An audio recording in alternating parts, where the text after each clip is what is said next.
Olá, amigos do canal Redemptoris Mater. Sejam muito bem-vindos. Hoje vamos nos perguntar a respeito da passagem da primeira carta de Paulo aos Coríntios, capítulo 7, versículos 29 a 31. A passagem diz o seguinte: Mas eis o que vos digo, irmãos, o tempo é breve. O que importa é que os que têm mulher vivam como se a não tivessem, os que choram como se não chorassem, os que se alegram como se não se alegrassem, os que compram como se não possuíssem, os que usam deste mundo como se dele não usassem, porque a figura deste mundo passa. Muitos que leem essa passagem acham, como também em outras, que Paulo aqui está se manifestando contra o casamento, contra as alegrias, contra a vida comum das pessoas do dia a dia. No entanto, nessa passagem, Paulo está abordando a escatologia, a doutrina das coisas dos últimos dias, do fim do mundo. Para entender Paulo, nesta passagem como em outras, um dos conceitos mais importantes é a ideia judaica dos dois mundos, ou duas eras, a antiga e a nova criação. Este mundo e o mundo que há de vir. Durante esse tempo que vivemos, está aquela terminologia de Paulo sobre o estar em Cristo. Isto é, os cristãos, embora estejam no mundo, embora ainda vivam neste mundo, pelo batismo morreram para este mundo e se tornaram membros de um novo mundo, aquele que há de vir, a nova criação. Assim, Paulo aqui está instruindo os coríntios sobre qual deve ser a sua relação com esse mundo, que logo passará. E ele dá uma lista de exemplos: o casamento, o luto, a celebração e a alegria, os bens materiais. É a versão paulina do que, nas suas cartas, São João resume assim: vivam no mundo, mas não sejam do mundo. Para entender essa passagem, é preciso ir à última linha da mesma. A figura deste mundo passará. Quer dizer, este mundo não é eterno, como alguns pagãos pensavam. Terminará. E assim, é preciso viver com esta verdade sempre presente, qualquer que seja o campo em que os coríntios estivessem se movendo. Os relacionamentos entre os esposos, os seus sentimentos em relação aos seus mortos, os relacionamentos com os seus bens, as suas atividades e trabalhos.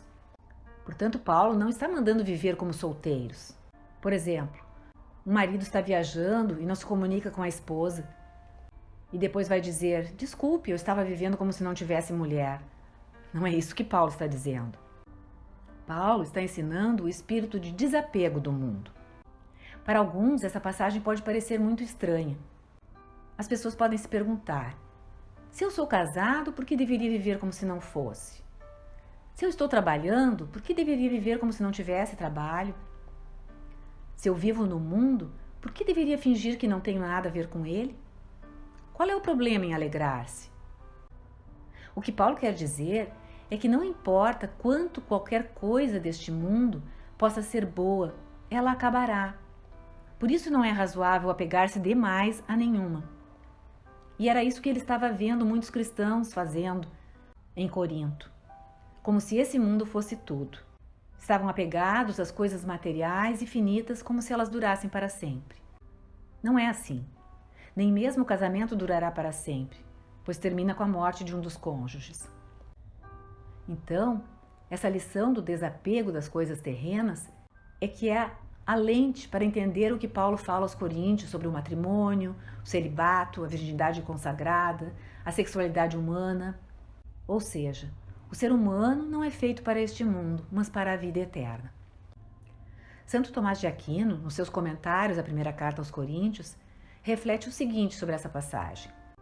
Paulo está dizendo que os coríntios não se devem apegar excessivamente às coisas. Podem se alegrar com elas, com a beleza das coisas criadas, feitas por Deus, bonitas assim, com o alimento, a diversão, a família, os amigos. Podem desfrutar dessas coisas, das quais, como seres humanos, precisam.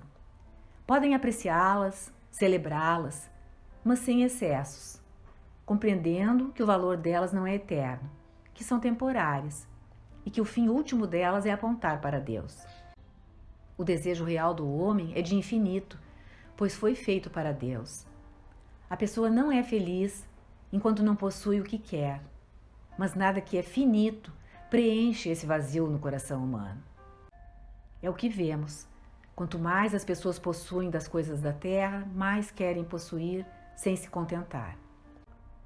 Já Santo Inácio de Loyola, nos seus exercícios espirituais, número 23, ensina o seguinte: o homem é criado para louvar, reverenciar e servir o Senhor, e por esses meios salvar-se.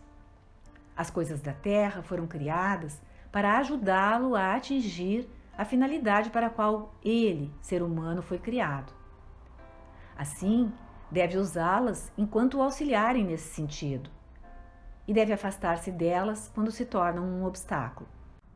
Ele até diz que o melhor é se tornar indiferente às coisas criadas, não preferir a saúde, a doença, a riqueza, a pobreza, a honra, a desonra, uma vida longa a uma vida curta.